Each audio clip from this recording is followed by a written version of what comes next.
and thank you for joining me again.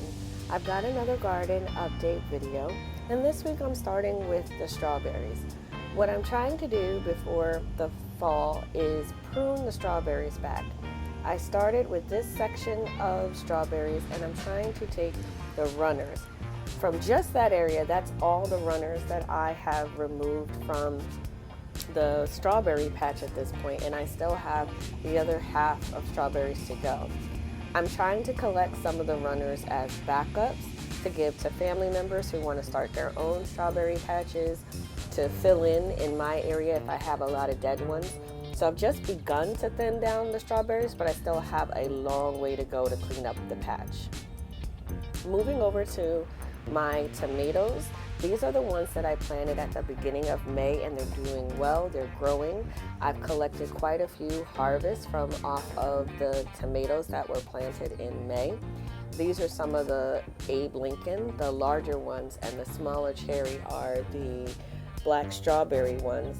I had to remove an orange oxheart from there that was it looks like it got a disease or something. I'm not sure what happened to it, but I had to finally move that, which upset me a little because I really do like orange oxheart. And then the black beauty over here. All are doing pretty well.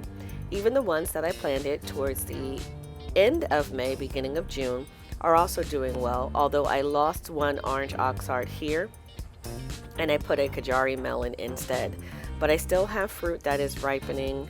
I've got my first round of fruit coming in, which is exciting. And I have a lot of fruit that's turning red or whatever color it's supposed to be on the vine. This patch right here, I had to remove the old German from because it was crowded, I guess. I'm not too sure. I think the Pantano behind it took over its space and caused it to suffer. Over here is a newer tomato I planted, which is the orange accordion. It's supposed to give like 2-pound fruit, and some of it's already turning, so I'm anxious to see what this looks like once it's fully mature. But tomatoes are doing really well over here in their different tomato patches throughout the yard.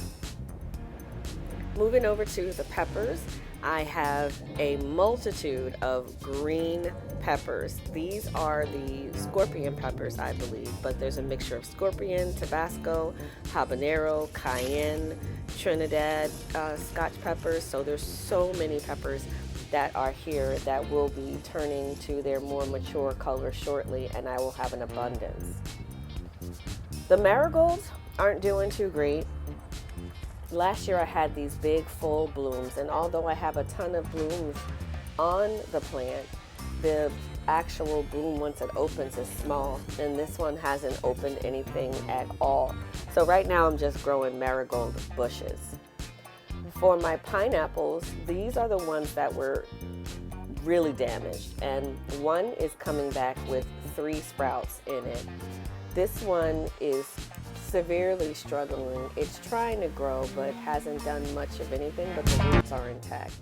Now this one broke off right in my hand, so I just removed the root and everything, and I'm going to reuse the soil once I sift it, but that one's done for. So at least I have the one coming back with 3. Over here is a new batch of zinnias that I planted. I need to thin them out, so I'm going to take the additional ones and still leave a couple behind to see which come up as the stronger sprouts. But these are a yellow golden color instead of just being straight yellow. So this growing tip for the butternut squash, or the orange squash that grew, came from the other side of the trellis. So once it hits the other side and gets to the soil level, what I do is dig an area, being mindful of the roots of any other plants nearby. But I dig a little area and cut the leaves off at the nodes and plant that into the ground, hoping that the soil contact will cause root growth at the nodes and give the plant another spot where it can try to survive and support the rest of the plant, because now they're getting larger and there's large patches of areas that seem to be dying off because they've gone through the heat of July. And coming into August, again, I want to find a way to better support the plant, so I am rooting it down, or hopefully rooting it down and not causing it to rot out at all. Coming back to the tomato trellis, these are 2 Kajari plants that I have put in to replace the orange oxheart, but they're not doing well, and I think I need to replace my seeds. These are the newer sets of squash that I planted as an experiment.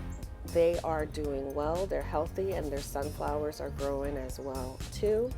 And then this is a lemon drop watermelon, which I'm excited to see what it looks and tastes like, because I've heard a lot of great reviews about this plant, and I'm hoping that with the remainder of the season that I have, I can get these to produce fruit. I think I made a misjudgment in these, and that they're going to be bushing and not vining, but we'll see. And then these are my replacement cucumbers for the failing cucumber patch that I have further back in the yard. But everything looks good. And just as I was speaking about it, this is now what my cucumber patch looks like. It's very sad, very barren, and not doing well at all. So I'll probably be pulling that. Moving over to the turmeric, these are the newer sprouts that have come up. I don't think my season's long enough to really get a harvest, but I'm letting them grow. And back here is the larger patch of the turmeric and ginger. They're doing well. I have them shaded, and they are thriving much better than they were last year. And finally, this is the cilantro that I never got a harvest from in the spring, because our spring just ended. We all of a sudden went right into summer, and it caused my cilantro to bolt. I never got an opportunity to even harvest not one leaf. So what I'm going to do is collect the branches to save the seeds. Come beginning of September, I'm going to replant this level of my planter and put the cilantro back in there so I can get a good harvest of cilantro. I'm going to try to plant as much of it as possible. But if you've gotten this far, thanks for sticking with me to the end. I hope you've enjoyed the content.